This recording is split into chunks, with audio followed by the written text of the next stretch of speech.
Cek, cek, cek. Aduh, nunggu bansos yang asli tapi gak turun-turun nih. Ya udah mending gua bikin bansos sendiri aja deh. Terlepas dari hal itu, untuk bansos kali ini gua akan bahas kelanjutan Sumatsu no Valkyrie yang baru aja rilis full part atau keseluruhan part dari season 2-nya, bre. FYI, bagi yang baru nonton nih ya, anime ini sendiri berfokus kepada baku hantam di antara umat manusia versus dewa yang 100% kemenangannya terdapat pada tokoh-tokoh sensitif. Jadi, alangkah lebih baiknya nikmati saja anime atau konten gua ini sebagai hiburan. So, daripada banyak bicot, mending apa? Mending gacengin terus bansosnya, cuy. Bansos dimulai dengan setelah kemenangan pertama umat manusia, sisi dewa mengutus Hercules untuk bertarung di pertarungan selanjutnya. Meskipun berada di pihak manusia, Brunhild dan Gol yang memiliki hubungan baik dengan Hercules hanya bisa menyemangatinya. Meskipun berdarah campuran, Hercules bertekad untuk tetap memenangkan pertarungan kali ini mewakili para dewa. Tapi meskipun begitu, Hercules menentang jika umat manusia dimusnahkan. Sebagai pemenang, Hercules akan bernegosiasi untuk menyelamatkan umat manusia. Seperti prinsip yang selalu ia pegang, Hercules hanya akan berpegang pada kebajikan. Sedangkan dari sisi manusia, Brunhild telah memilih seseorang untuk melawan Hercules. Ia adalah manusia yang paling Brunhild benci. Pembunuh paling keji di dunia, yaitu Jack the Ripper. Hal itu membuat Hercules kesal karena menurutnya orang jahat yang haus darah seperti Jack tidak pantas mewakili umat manusia. Bahkan kini manusia pun bingung akan mendukung siapa. Jack, manusia paling keji, atau Hercules, pembela kebajikan yang ada di pihak dewa. Sebelum memulai pertandingan, Hercules menyuruh Jack untuk menyerahkan diri. Ia berjanji untuk bernegosiasi dengan Zeus dan menyelamatkan Jack dari Niflheim. Tapi Jack menolaknya. Kalaupun harus kalah pada akhirnya, Jack lebih memilih untuk bertarung sampai akhir. Apalagi Hercules sudah menerima untuk melawannya di London, tempat asalnya. Jack akhirnya mengeluarkan Volunnya, berupa gunting yang sangat besar.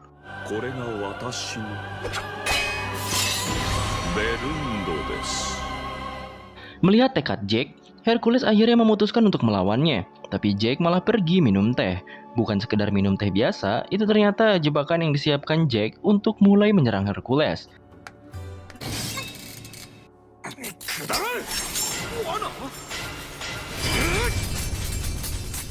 Saat mencoba kabur, Hercules berhasil menghancurkan Volunnya.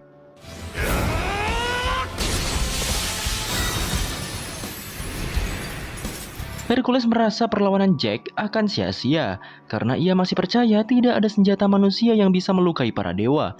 Tapi pisau milik Jack berhasil melukainya dan membuat para dewa kaget.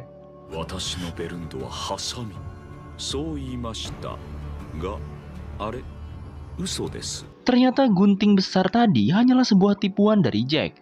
Volun Jack yang sebenarnya adalah tas penghasil senjata miliknya.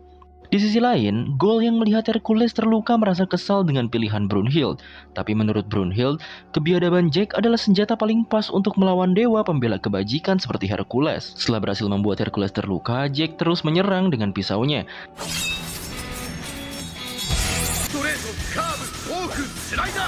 Sedangkan Hercules mencoba bertahan dan mempersempit jarak dengan Jack. Tapi lagi-lagi, Jack berhasil menangkis serangan Hercules.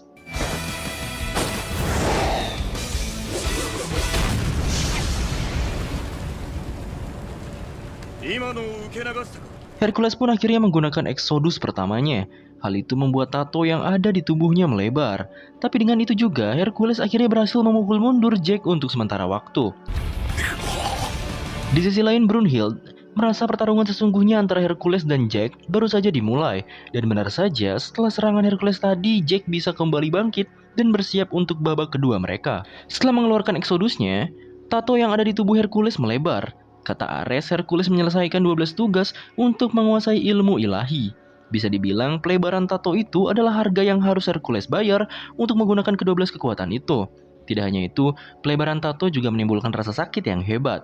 Dan juga tatonya menyebar ke seluruh tubuh.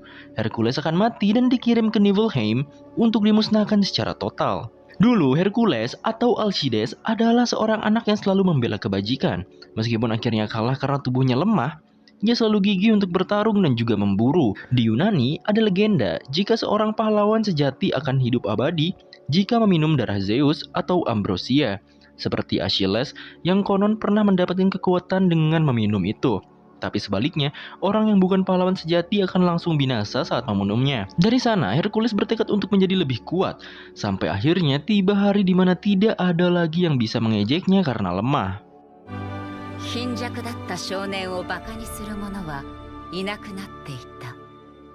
Pada masa 2000 sebelum Masehi, para dewa memutuskan untuk menghukum manusia di Thebes, Yunani. Ares pun turun untuk menghukum para manusia di Thebes. Manusia yang lain hanya bisa tunduk. Tapi Hercules berusaha untuk melawan Ares dan kehendak para dewa.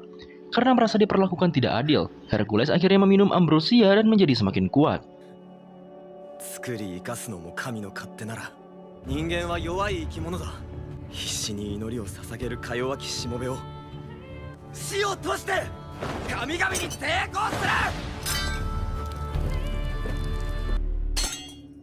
Ia bahkan bisa mengalahkan pasukan suci dan bertarung melawan Ares. Tapi akhirnya pertarungan mereka dihentikan oleh Zeus. Hercules pun diangkat menjadi dewa dan mengambil tempat sebagai anak Zeus. Bahkan namanya juga diambil dari nama istri Zeus, yaitu Hera.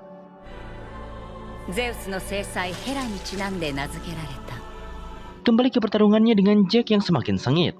Hercules mendapatkan serangan bertubi-tubi dari Jack. Seberapa kuat pun Hercules, serangan sebanyak itu mungkin akan berdampak fatal pada tubuhnya. Untuk melawan Jack, Hercules akhirnya menggunakan Exodus-nya yang ke-6. Ia berhasil mengempaskan serangan Jack dan menghancurkan kacamata pembunuh keji itu.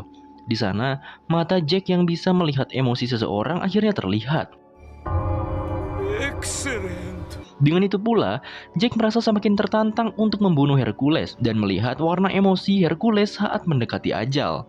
Jack di usia kecilnya hidup miskin dan terpaksa untuk memungut makanan dari tempat sampah toko. Hal itu ia lakukan untuk membuat bahagia ibunya, yang adalah seorang pelacur. Jack menyayangi ibunya lebih dari apapun, bahkan dari semua emosi yang pernah ia lihat. Emosi ibunya adalah yang paling Jack sukai. Jack merasa disayang dan diinginkan oleh ibunya, karena dari ke-6 kehamilan, hanya Jack yang akhirnya dibesarkan oleh ibunya. Sampai pada suatu hari, ibunya menangisi pria yang dicintainya. Saat Jack berusaha menghibur, ibunya malah menjadi histeris dan bilang jika ia menyesal telah melahirkan Jack. Selama ini, warna emosi kasih sayang yang Jack lihat dari ibunya ternyata hanya karena Jack anak dari pria yang ia cintai, bukan karena ibunya benar-benar menginginkannya. Bahkan sekarang, warna emosi ibunya berubah menjadi penuh kebencian. Di sanalah Jack memutuskan untuk membunuh ibunya. Ia juga sangat menyukai warna emosi ibunya saat sekarat.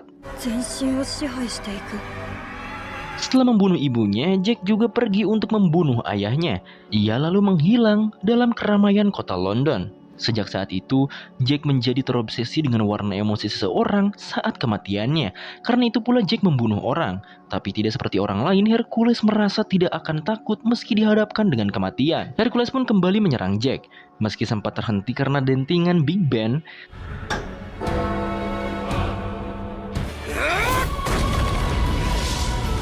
saat Hercules menggulingkan Big Ben dan bersiap menggunakan Exodus ke-7-nya, Jack menyerang Hercules menggunakan material jam di Big Ben itu. Meski awalnya diremehkan, nyatanya alat itu bisa membuat lengan kiri Hercules buntung. Di sisi lain, Loki sudah mengerti keadaannya. Jack telah menipu Hercules dan semua orang saat mengatakan tas adalah Volionnya. Anjing, salah. Jack telah menipu Hercules dan semua orang saat mengatakan tas adalah Volionnya. Volunder Jack yang sebenarnya adalah sarung tangannya sendiri. Dan sejauh ini, Hercules benar-benar tertipu dengan tipuan Jack. Sebelum pertarungan, Brunhild mengutus Loki untuk jadi Volunder Jack. Meski awalnya menolak karena merasa tidak sudi menyatukan jiwa dengan penjahat seperti Jack, Loki akhirnya dengan terpaksa menyatukan jiwanya dengan Jack dan menjadi Volunnya. Dengan kekuatan dari Loki, apapun yang disentuh oleh Jack bisa dijadikan sebagai senjata untuk membunuh para dewa. Artinya, tiap jengkal kota London bisa Jack gunakan sebagai senjata.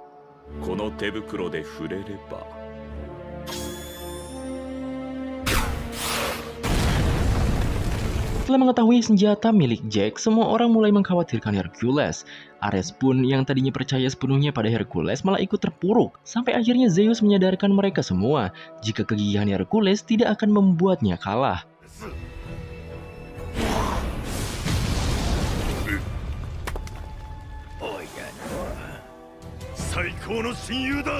Sementara itu, Jack sudah mengetahui jika Exodus yang digunakan Hercules akan membahayakan dirinya sendiri.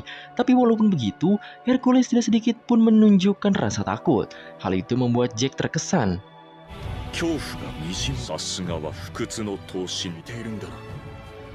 悪意の中を生き抜くために一生に一度目に何らかの欠点は俺は人として地に生まれ愚かだ。 Di sisi lain, Hercules juga sudah menyadari kemampuan mata Jack dan alasannya membunuh orang. Selain itu, Hercules juga bilang jika kejahatan Jack sebenarnya hanya karena keputusasaan yang dirasakannya. Hercules juga mengatakan sebagai manusia setengah dewa, ia bisa melihat segala hal dari sudut pandang manusia maupun dewa. Meskipun ia merasa manusia bodoh dengan segala hal buruk yang dilakukan mereka, Hercules sangat mencintai manusia.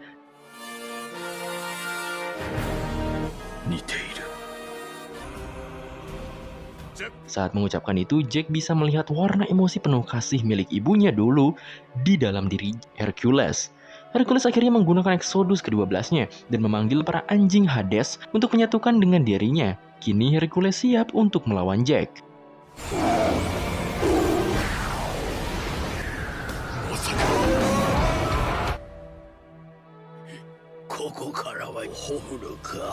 Meskipun kekuatannya tidak terbantahkan, harga yang harus Hercules bayar atas Exodus terakhirnya sangatlah besar. Hercules kini tinggal bertarung melawan waktu. Karena jika tidak membunuh lawannya dengan Exodusnya, Hercules yang akan dihabisi oleh Exodusnya sendiri.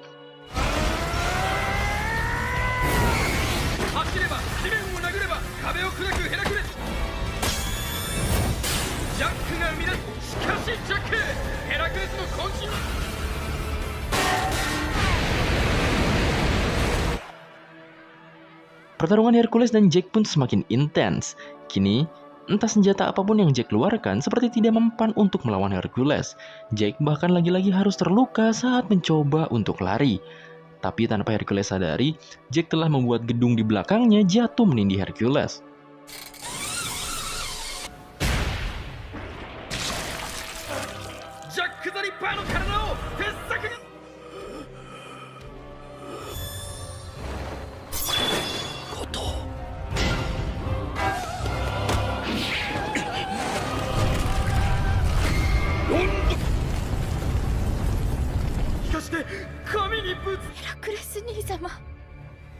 Semuanya hanyalah tipu daya Jack untuk membuat Hercules masuk ke jebakannya. Tapi Hercules tidak akan kalah secepat itu.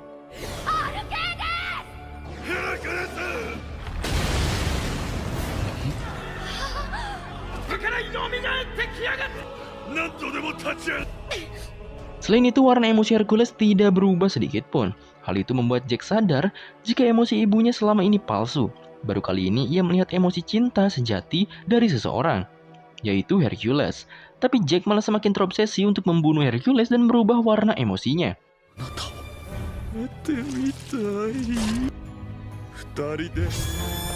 Mereka pun kembali bertarung dengan sengit. Keadaan Jack sudah semakin buruk, sedangkan Hercules semakin kehabisan waktu.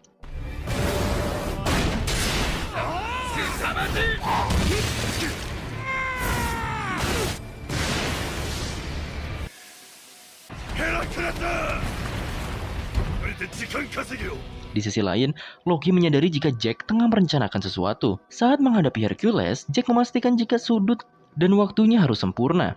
Tapi Hercules kembali bisa memukul mundur Jack. Meskipun Jack tidak semudah itu juga menyerah.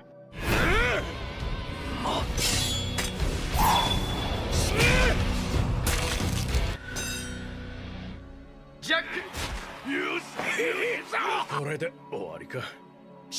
だったら自分も神様に立ち向かってこの酔っ払いがやんのかやれるのか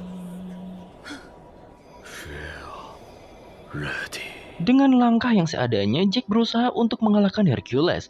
Sejak tadi, ia mengumpulkan darahnya sendiri di sapu tangan. Ia lalu menusuk Hercules dengan tangannya sendiri.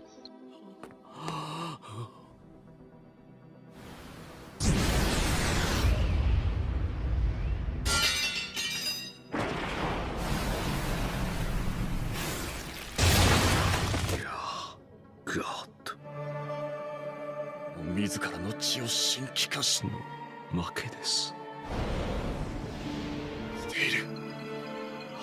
Di sisa hidupnya, Hercules masih mengasihi manusia dengan sepenuh hati. Warna emosinya sama sekali tidak berubah. Ia lalu memeluk Jack dan berpesan pada Brunhild untuk memperjuangkan kehidupan manusia, lalu musnah selamanya. なんと強情なお方だ。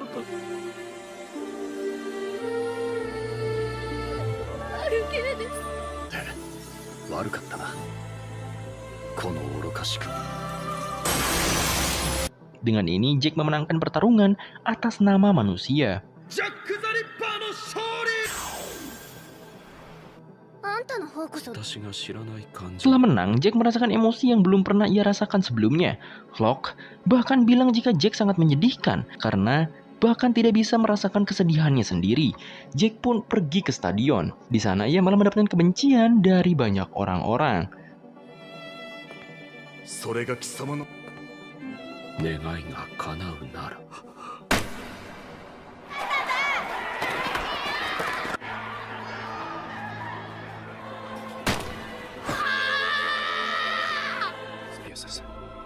そうして。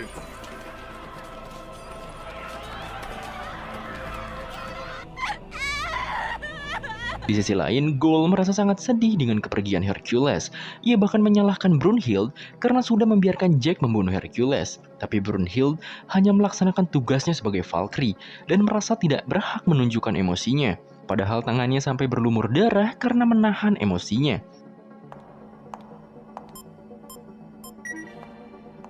Setelah itu, Brunhild masuk ke sebuah ruangan dan mengabdikan Hercules bersama Adam dan Lubu yang telah gugur dalam Ragnarok. Ia akhirnya menangis dan berjanji untuk segera menyusul Hercules setelah Ragnarok berakhir.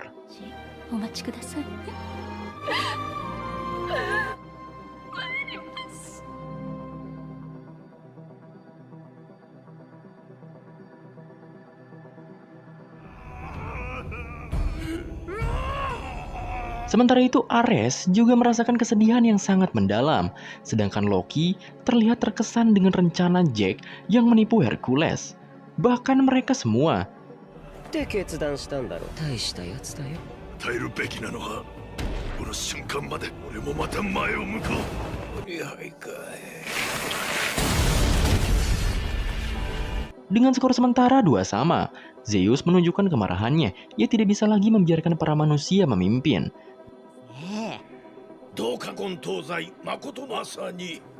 Di tempat lain, Soji dan Kondo tengah menunggu giliran mereka untuk bertarung di Ragnarok. Ya, mat. Genka. Di taman, Loki menemui Buddha dan menanyakan perihal Volyun milik Valkyrie. Loki sudah mengetahui jika Volyun yang diberikan Valkyrie pada manusia bukan sekedar harta karun ilahi, tapi para Valkyrie harus mengorbankan nyawa mereka untuk mendapatkan kekuatan sebesar itu. Loki pun menuduh Buddha sebagai seorang pengkhianat karena mengajari Valkyrie cara menggunakan Volyun menurut alam spiritualnya. で、思う。ほら、そういうのあった。お互いの。そう。一連卓書。それしかない気が。一行で。やら。裏切り者？ Kini selain Loki, datang juga para Algojo Surga, 7 dewa keberuntungan untuk menghakimi Buddha.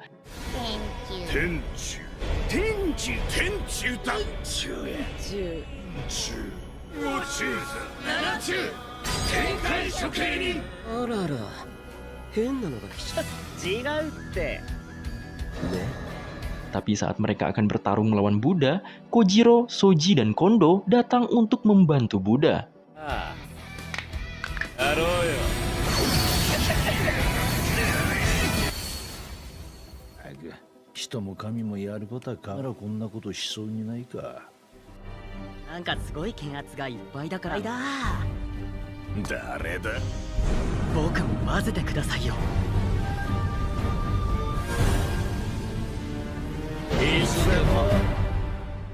Mereka pun siap-siap untuk saling menyerang. Daripada dengan Buddha, Loki malah terlibat pertengkaran sengit dengan Soji.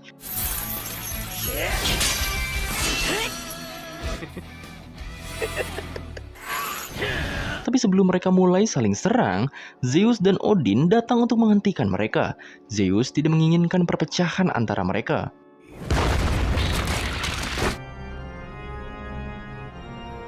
Tidak cukup dengan perintah Zeus, Odin akhirnya mengeluarkan kekuatannya dan membuat mereka satu persatu bubar. Para manusia pun meninggalkan mereka dan memilih untuk menonton pertarungan selanjutnya.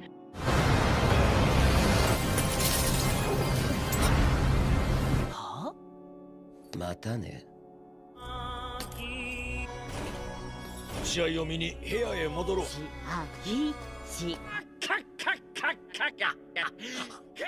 Sepeninggal yang lain, Zeus memerintahkan Buddha untuk tidak bertingkah. Tapi Buddha malah tertawa dan tidak menghiraukan perintah itu. Bagi Buddha, hanya dirinya sendiri yang bisa memerintahnya.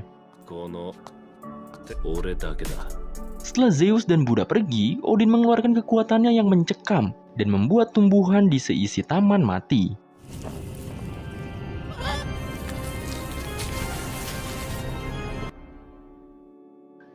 Di sisi lain, Brunhild dan Gold pergi menemui perwakilan manusia selanjutnya. Saat masuk ke ruangannya, mereka melihat Raiden sedang dikelilingi ciwi-ciwi.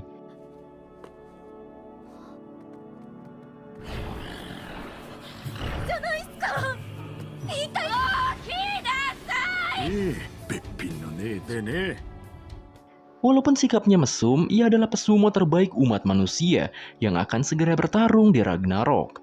Untuk pertarungan Raiden, Brunhild meminta bantuan Trude untuk menyatu dengannya. Tanpa disangka, Valkyrie berbadan besar dan galak seperti Trude bahkan bisa menjadi feminim karena Raiden.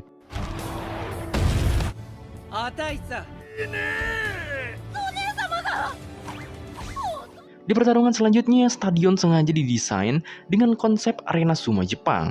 Tidak hanya itu, di sana juga ada spanduk hadiah khas pertandingan sumo.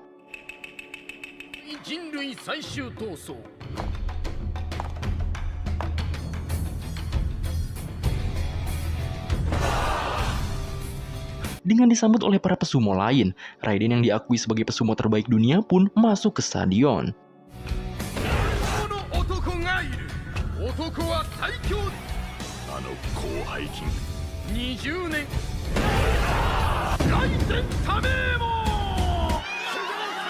Sedangkan dari sudut dewa, ada dewa kehancuran India yang akan menghancurkan apapun yang tidak dia suka, yaitu Shiva.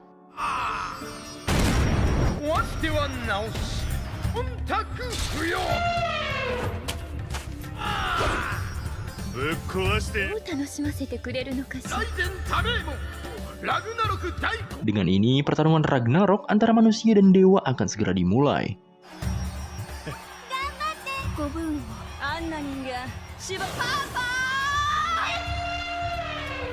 Pertarungan mereka diawali dengan ditaburkannya garam sebagai tradisi dari olahraga sumo. Tanpa banyak basa-basi, Raiden langsung menyerang Shiva dengan lengan yang cukup kuat.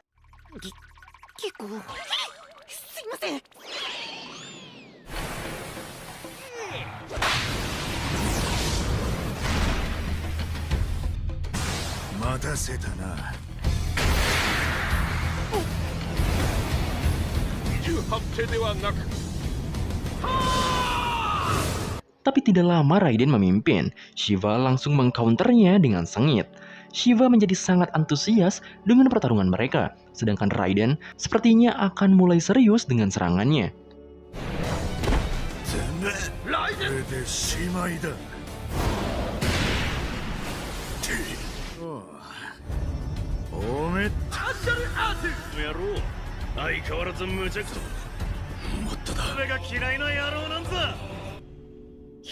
Sebelum lanjut ke pertarungan, kita flashback sedikit ke masa lalu Raiden. Dulu kelahiran Raiden bisa dibilang sangat tidak manusiawi. Di umurnya yang sudah 3 tahun, Raiden masih juga belum bisa berdiri. Di hari selanjutnya, Raiden bisa berdiri untuk pertama kalinya. Tapi ototnya yang terlalu kuat menghancurkan tubuh kecil Raiden. Tapi semakin Raiden bertumbuh, tubuhnya menghasilkan lebih banyak otot baru dan menciptakan cangkang untuk menahan ototnya. Cangkang itu dikenal sebagai ratusan segel.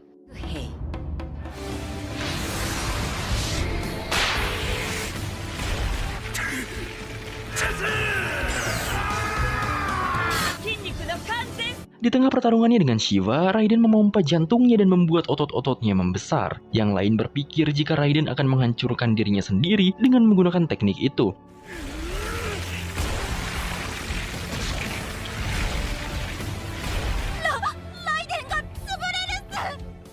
Tapi ternyata tidak. Raiden malah menunjukkan tubuh prime-nya dengan bantuan dari Truth. Di sisi lain, Brunhild antusias melihat Raiden dengan Volunder-nya, sabuk sumo exoskeletal supramuscular, karena pertumbuhan ototnya yang tidak normal. Dan ratusan segel yang mengendalikan ototnya, Raiden kesulitan untuk mengendalikan tubuhnya sendiri. Dan kini, berkat Volunder-nya, Raiden bisa dengan bebas menggunakan otot terkuatnya dengan segenap kekuatan. これが全開ってやつか。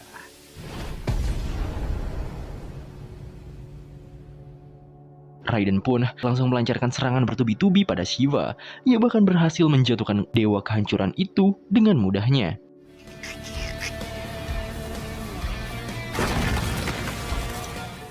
Sisi manusia mulai optimis dengan kekuatan Raiden untuk melawan Shiva. Di sisi lain, jatuhnya Shiva mulai membuat para dewa ketar-ketir.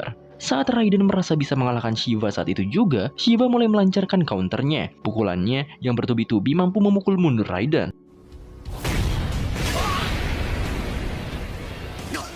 Tapi tidak lama, salah satu tangan Shiva berhasil Raiden hancurkan dengan kekuatan ototnya. Itu juga tidak terlepas dari bantuan Volunder dari Truth.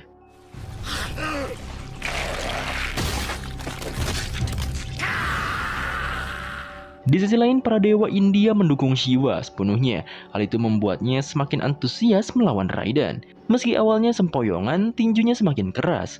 Mereka bahkan beradu kepala berkali-kali dan belum juga ada yang kalah. Itu berhasil mengingatkan Shiva pada masa-masa 1000 tahun yang lalu.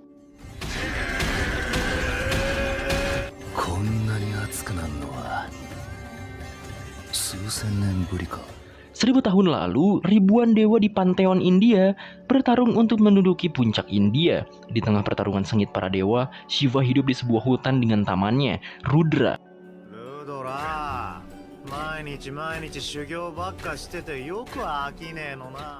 Meskipun mempunyai kepribadian yang berbeda, mereka berteman dengan sangat akur.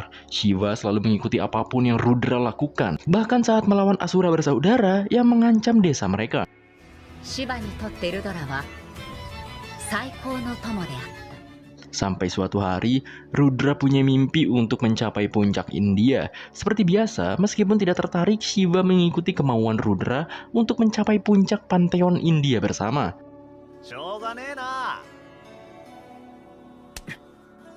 Meski awalnya diejek, kekuatan mereka sebenarnya tidak bisa diremehkan. Mereka tanpa henti mengalahkan para dewa perkasa dan tidak pernah sekalipun kalah.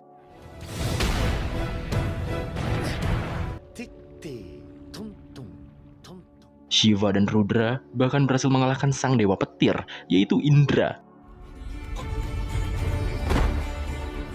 Selain itu, dalam perjalanan mereka, Shiva dengan sifat cerianya selalu mencoba menghibur Rudra yang tidak main-main dengan mimpinya.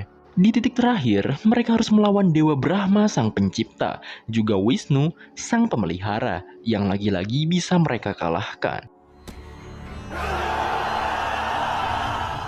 Tapi saat sudah berada di puncak, Rudra mengajak Shiva bertarung untuk menentukan siapa yang terkuat di antara mereka. Karena hanya akan ada satu orang yang ada di puncak Pantheon seperti God.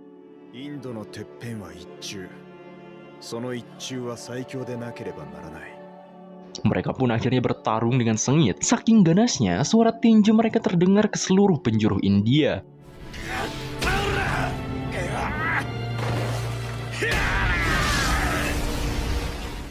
Bahkan air keringat mereka jadi hujan badai. Di ujung pertarungan, Shiva mengharapkan Rudra menyerah karena takut sahabatnya itu mati. Tapi akhirnya Rudra menyerah dan menyerahkan puncak Pantheon India pada Shiva.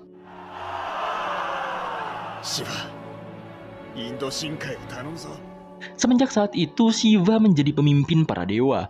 Tapi di saat itu juga, Shiva kehilangan sahabat terbaiknya. Kembali ke stadion, Barnabe.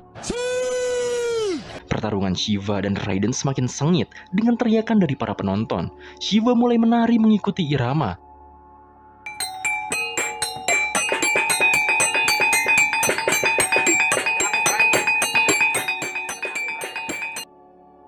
Kata Zeus, Itu merupakan tarian perang India yang juga senjata rahasia Shiva untuk menyatukan pantheon India. Dengan tarian itu, Shiva berhasil mengcounter Raiden dan menghindari semua serangannya.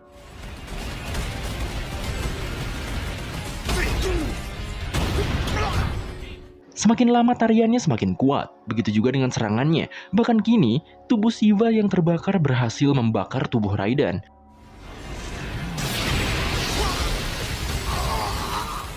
Tapi meski begitu, Raiden masih tersenyum dan menikmati pertarungan mereka. Sejak dulu, Raiden sangat menyukai sumo. Meskipun pada saat umur 5 tahun, ia dianggap monster dan dijauhi teman-temannya karena kekuatan yang terlalu kuat.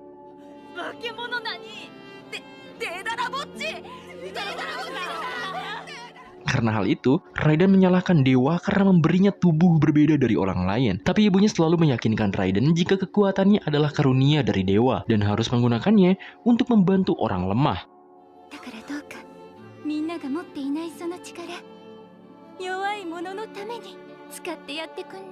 Sejak saat itu, Raiden menjadi anak baik yang senang membantu, sampai satu musibah terjadi di Shinano dan membuatnya meninggalkan Shinano untuk menjadi pesumo dan menafkahi keluarganya sendiri.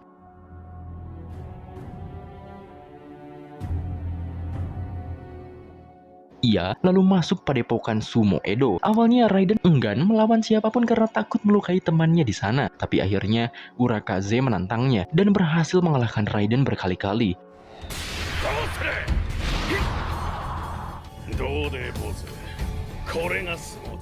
Tapi meski terus dikalahkan, Raiden malah semakin menyukai sumo dan berlatih gerakan dasar sumo dengan giat. Akhirnya Raiden debut menjadi pesumo. Dengan kekuatannya, ia dikenal sebagai Rikishi tak terkalahkan. Raiden Tamemon juga berhasil membantu kampung halamannya, bahkan menyelamatkan Jepang dari kelaparan. Tapi karirnya sebagai pesumo harus berakhir saat ada lawan yang takut padanya, seperti saat ia berusia 5 tahun.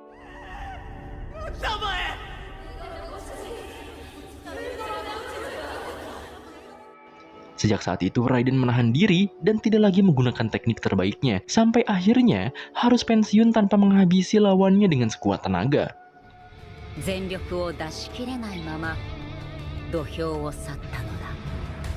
Raiden mulai bersiap untuk menyerang kembali. Ia memindahkan ototnya dengan cepat dan memusatkannya ke tangan, lalu menghajar Shiva. Bukan hanya terpukul mundur, serangan Raiden barusan bahkan berhasil untuk memutuskan kedua tangan Shiva. Tapi Shiva masih bisa selamat dan melanjutkan pertarungan. Di sisi lain, perpindahan otot Raiden tadi membuat tubuhnya hancur dengan perlahan. Tapi tidak cukup sampai di situ. Raiden malah meminta Trude untuk menggerakkan ototnya dengan lebih cepat lagi. Trude pun mau tidak mau membantunya. Sementara itu, di belakang Shiva, Rudra datang untuk mendukungnya. Begitupun dengan dewa-dewa lainnya. Shiva akhirnya menstimulasi jantungnya untuk bekerja lebih cepat. Karena itu, kulit Shiva pun berubah warna dan menjadi sangat berapi-api. Baik Shiva maupun Raiden merupakan harapan dari banyak orang di sisi mereka. Dan menurut Brunhild, itulah yang membuat mereka sama-sama bertarung dengan lebih kuat. Setelah pertarungan yang sengit, Raiden yang terus menggunakan ototnya untuk bertahan mungkin sebentar lagi akan menghancurkan tubuhnya sendiri. Begitupun Shiva yang beresiko membakar dirinya sendiri. Di titik ini, Raiden dan Shiva saling menghancurkan diri sendiri dan menunggu siapa yang akan mati duluan. Pertarungan semakin sengit. Tidak ada satupun dari mereka yang rela menyerah. Bahkan saat Shiva sudah tidak lagi memiliki tangan, mereka masih melanjutkan pertarungan ganas mereka. Tapi akhirnya Shiva berhasil untuk membakar lengan Raiden dengan tendangannya. Tidak terjatuh, Raiden berterima kasih pada Shiva karena membuatnya bergulat sumo dengan seluruh tenaga. Ia juga menyuruh Trude untuk keluar dari tubuhnya agar tetap hidup. Tapi Trude memilih untuk mati bersama Raiden. Akhirnya, Shiva pun membunuh Raiden dan mengakhiri pertarungan sengit mereka. Pertarungan kelima pun dimenangkan oleh Shiva.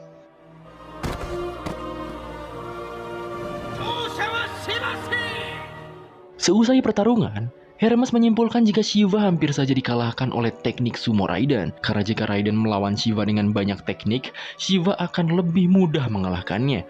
Di tribun untuk mengantarkan kepergian Raiden, para pesumo mulai menghentakkan kaki mereka bersama. Sedangkan di lorong, Shiva bertemu dengan Rudra dan para dewa Pantheon India lainnya. Di keadaan hampir mati, Shiva menyatakan pada Zeus jika manusia cukup mengagumkan untuk menjadi lawan mereka para dewa.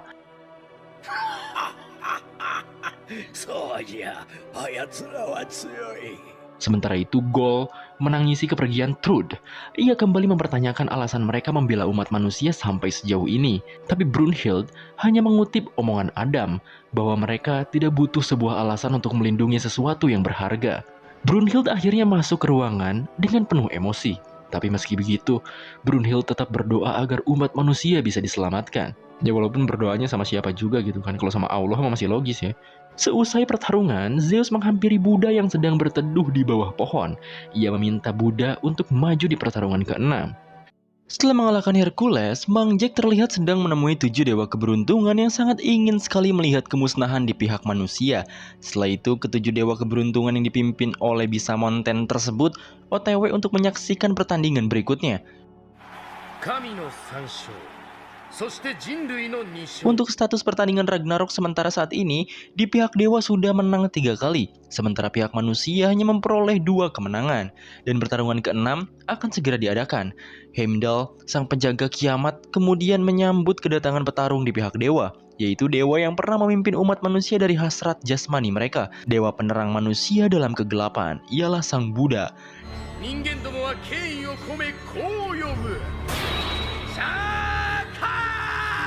Ketika memasuki lahan pertarungan, umat manusia merasa ketar-ketir karena petarung dari pihak dewa yang akan mereka hadapi adalah sang Buddha. Namun ternyata, Buddha malah terus berjalan hingga menempati tempat yang seharusnya untuk perwakilan petarung dari umat manusia.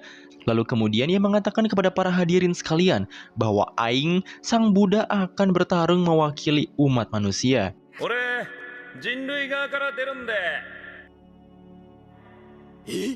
Mendengar perkataan tersebut, tentu saja membuat heran sekaligus kegaduhan di antara kedua belah pihak.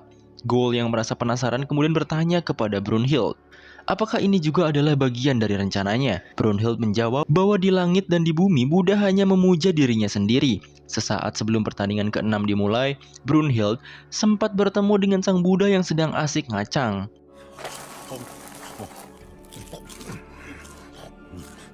Terjadi perbincangan di antara mereka yang pada intinya Buddha memilih apa yang dia pilih sendiri dengan menjadi petarung dari perwakilan umat manusia.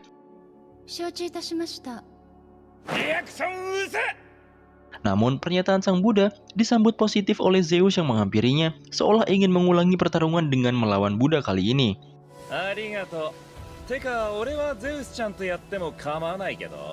Buddha menyatakan kembali bahwa baik pihak dewa maupun manusia, jahat ataupun baik, tidak ada yang lebih penting dari apapun selain dirinya sendiri.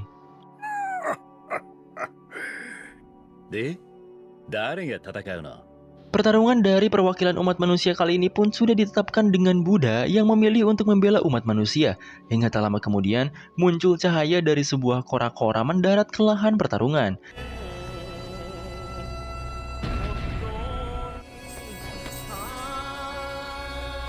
Ternyata, itu adalah 7 dewa keberuntungan yang sudah siap menjadi petarung dari perwakilan dewa. Heimdall mengumumkan bahwa yang akan menjadi lawan sang Buddha adalah salah satu dari ke-7 dewa keberuntungan, yaitu Bisamonten. Namun nyatanya, Bisamonten menyanggah hal itu. Mereka bertujuh bukanlah masing-masing individu yang terpisah, melainkan satu dari kesatuan. Mereka pun menunjukkan sesuatu yang sebenarnya. Para dewa keberuntungan tersebut satu persatu menyatu ke dalam tubuh Bisamonten hingga mereka menjadi satu. Lalu diceritakan suatu legenda dari 7 dewa keberuntungan yang mengatur nasib dunia. Rumor mengatakan bahwa dari 7 dewa keberuntungan ada satu lagi dewa yang menjadi dewa keberuntungan ke-8. Namun apakah dewa keberuntungan ke-8 tersebut benar-benar ada? Nyatanya tidak. Dewa tersebut tidak pernah ada. Yang sebenarnya terjadi adalah hanya ada satu dewa keberuntungan yang bernama Zerofuku. Terlihat wujud dari ke-7 dewa keberuntungan yang sudah menyatu menjadi Zerofuku. Sangat dipenuhi dengan rasa dendam dan rasa ingin membantai.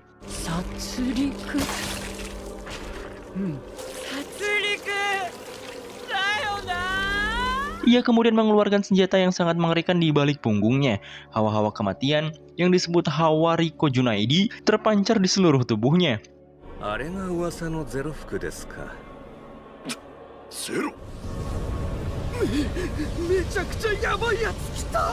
Brunhild mengatakan bahwa ketujuh dewa keberuntungan hanyalah bentuk sementara. Aslinya adalah si Zerofuku ini. Ia awalnya dewa baik yang menyebar kekayaan kemanapun ia pergi. Namun kesedihan mengubah Zerofuku menjadi seperti itu. Kembali ke masa lalu, di Asia kuno ketika dewa dan manusia sangat dekat, Zerofuku masih berwujud seorang bocah puber ceria berambut biru muda. Ia merupakan seorang dewa yang sangat menyayangi makhluk hidup di bumi. Di sisi lain, Gol yang seketika terkejut melihat kekuatan Buddha yang berhasil menahan serangan destruktif Zerofuku kemudian mendapatkan penjelasan dari Brunhild tentang kebenaran senjata Six Realm Staff yang selama ini dimiliki oleh sang dewa, yang dimana Six Realm Staff merupakan senjata yang berperan sebagai pusat kekuatan dari Buddha untuk senantiasa dapat berganti senjata suci sesuai dengan hukum kekuasaan penuh terhadap 6 jalur Avalokiteswara dalam siklus reinkarnasi manusia pada ajaran Buddhisme. Walaupun hal itu terkesan OP, penggunaan Six Realm Staff juga memiliki sebuah kelemahan karena sejatinya Buddha tidak dapat mengganti jalur Avalokiteswara dengan sesuka hati. Usut punya usut, kelemahan itu tidak terlepas dari mekanisme jalur Avalokiteswara pada Six Realm Staff yang hanya dapat dipicu oleh perasaan atau emosi milik sang Buddha. Mengesampingkan fakta itu, pertarungan pun nampaknya kian memanas karena Buddha kini mulai memasuki mode tempur dengan mengganti senjatanya menjadi sebuah tongkat gada bernama Nirvana. Nirvana sendiri adalah bentuk perwujudan dari jalur Avalokiteswara Chikusudo yang mempresentasikan naluri pertempuran milik sang Buddha. Dan seusai transformasi Nirvana selesai, Buddha pun tanpa banyak bacot lagi langsung melancarkan sebuah serangan brutal hingga membuat Zerofuku harus turu.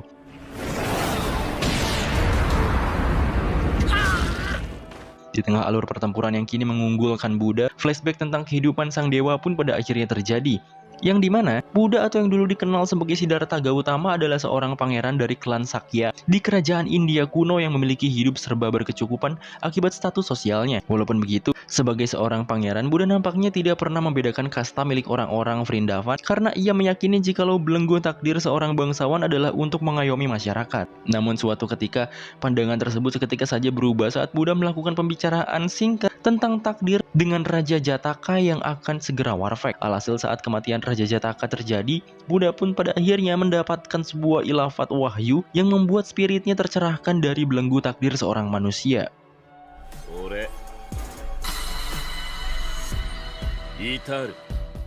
Dan akibat dari hal itu, Buddha langsung melepaskan seluruh nafsu yang ia miliki untuk menjadi seorang pertapa yang senantiasa menolong manusia agar tidak terikat oleh aturan dewa yang terkadang OFTB. Kembali pada masa kini, melihat Zerofuku yang bangkit kembali dan merubah senjatanya menjadi sebuah nagitana, Buddha pun seketika melakukan hal yang serupa dengan mengganti gada Nirvana menjadi sebuah kapak bernama Lokapala yang diketahui merepresentasikan penghakiman dewa pada jalur Avalokiteswara Tendo. Shinra Tensei. Dan singkatnya, setelah senjata mereka berdua ready, Buddha maupun Zerofuku langsung bertukar serangan brutal dan masif secara intens. Bahkan, intensitas pertarungan tersebut juga semakin meninggi saat Buddha menggunakan belati aksaya dari jalur Avalokiteswara Ningendo untuk mengimbangi pola serangan brutal yang dipertontonkan oleh Zerofuku. Hingga tak lama kemudian, baku hantam di antara kedua belah pihak pun kian menuju klimaks. Dan terlihat kebencian dari sang dewa keberuntungan tersebut sedikit demi sedikit mulai terhapuskan oleh keagungan Buddha yang ingin merangkul kemalangan milik Zerofuku. Selang beberapa waktu yang berlalu, upaya Buddha pun pada akhirnya berbuah manis karena serangan pamungkas yang ia lakukan seketika saja berhasil menghilangkan kebencian pada diri Zerofuku.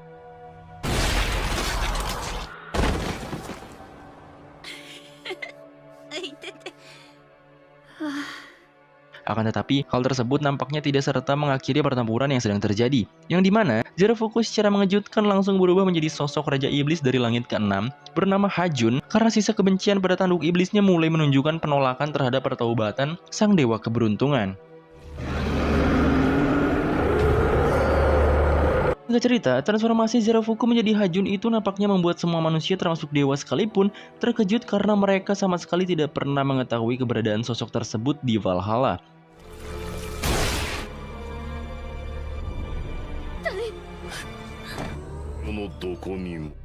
Di tengah kebingungan yang terjadi, Hades, sang penguasa Helheim sekaligus kakak tertua Zeus, ujuk-ujuk bijil dan langsung menjelaskan jikalau Hajun adalah sosok penghancur kuno legendaris yang sangat terkenal di neraka.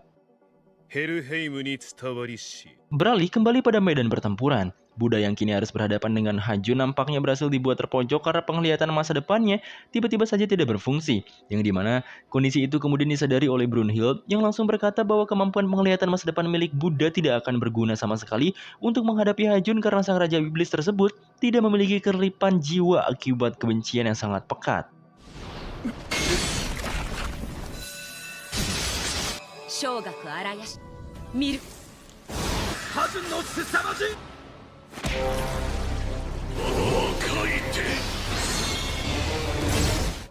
Ungkapan Brunhild tersebut kemudian terbukti benar adanya, karena Buddha semakin terdesak hingga ia pun harus terpaksa menggunakan perisai ahimsa untuk sementara waktu.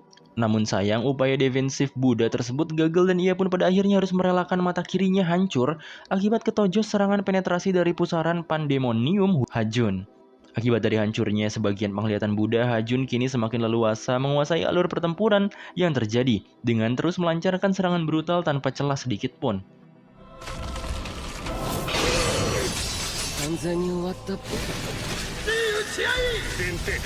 Sementara itu, Hades yang masih saja mengutarakan keagungan Hajun di hadapan para dewa dari Pantheon Yunani lantas menceritakan sosok yang mendalangi kemunculan sang Raja Iblis tersebut di turnamen Ragnarok, yang dimana sosok itu tidak lain dan tidak bukan adalah sang dewa laler Beelzebub yang sedari awal telah menanamkan sel Hajun kepada tubuh Zerofuku.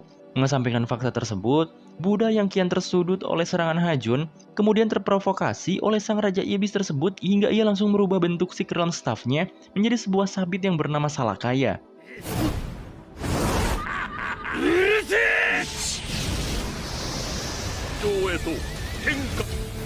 Yang dimana Salakaya ini merupakan bentuk lain dari Six Realms Staff pada jalur Avalokiteswara Gakido, dan senjata tersebut merepresentasikan bentuk kebencian milik sang Buddha.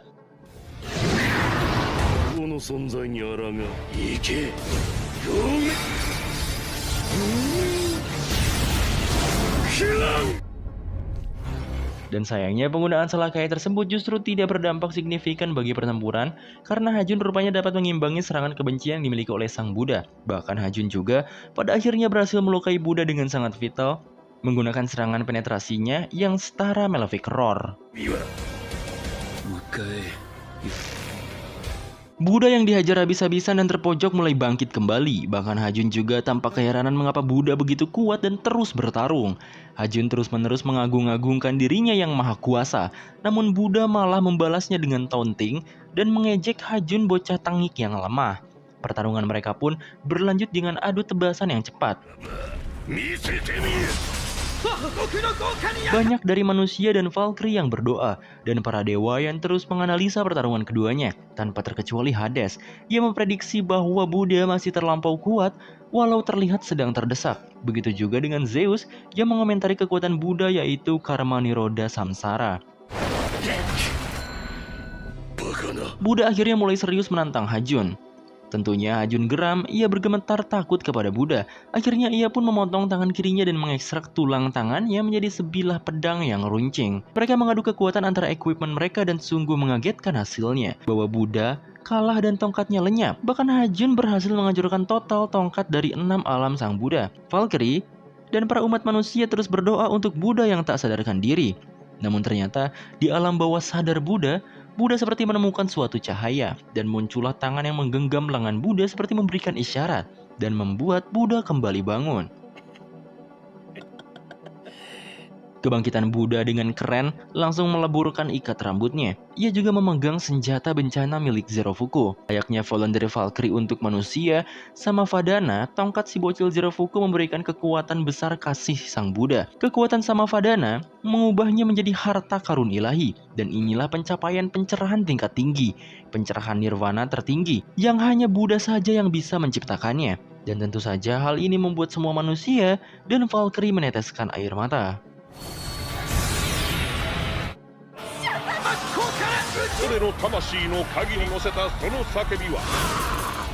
Dalam kebingungan Hajun yang tidak bisa membungkam dan mencari kelemahan Buddha menebas Hajun dengan pedang Zerofuku tersebut. Analis di sisi manusia yaitu Okita Souji juga berkomentar bahwa Hajun belum usai. Begitu juga dengan Sasaki Kojiro, apalagi dengan satu matanya yang buta dan penuh luka di tubuhnya. Dalam adu pedangnya, Buddha berhasil menebas habis tubuh Hajun. Dan ternyata Samyak Sambodhi Alaya Visnana Buddha kembali aktif sedia kala sehingga Buddha jadi lebih superior di tubuhnya yang sudah penuh luka. 当たらなくそう 獅子のように敵に打ち勝ち 俺たちの道 Dengan sangat dramatisnya, Buddha akhirnya mengacungkan pedang tersebut mengarah tepat di hadapan Hajun. Lalu ia pun menebasnya kembali sepenuh hati. Layaknya mengajari seorang bocah Zerofuku untuk menyelesaikan suatu masalah. Dan disinilah Hajun telah usai.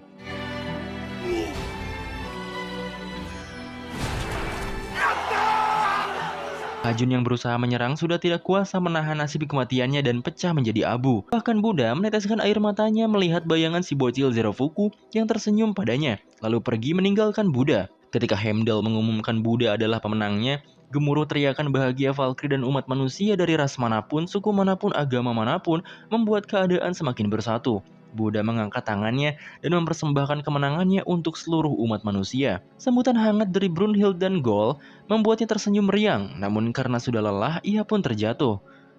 Buddha akhirnya bisa berkomunikasi dengan Brunhild. Nampaknya akan ada love interest di antara mereka. Berbeda keadaan, pada Beelzebub, ia didatangi Odin dan menantangnya untuk baku hantam. Seimbangnya skor membuat Zeus sebagai pemimpin murka. Sang raja neraka yaitu Hades akhirnya akan turun tangan untuk membela para dewa selanjutnya, sehingga membuat para dewa dan Valkyrie terkejut sekejut-kejutnya. Mata dibalas mata, gigi dibalas gigi, dan raja dibalas raja. Brunhild akhirnya mengeluarkan lawan yang menurutnya seimbang dengan kasta yang sama-sama tinggi, yaitu Qin Shi Huang, untuk melawan sang raja neraka, Hades. 真の進むさハウ Aduh, mungkin sekian bansos dari gua. Thanks for watching and salam. Lanyala api.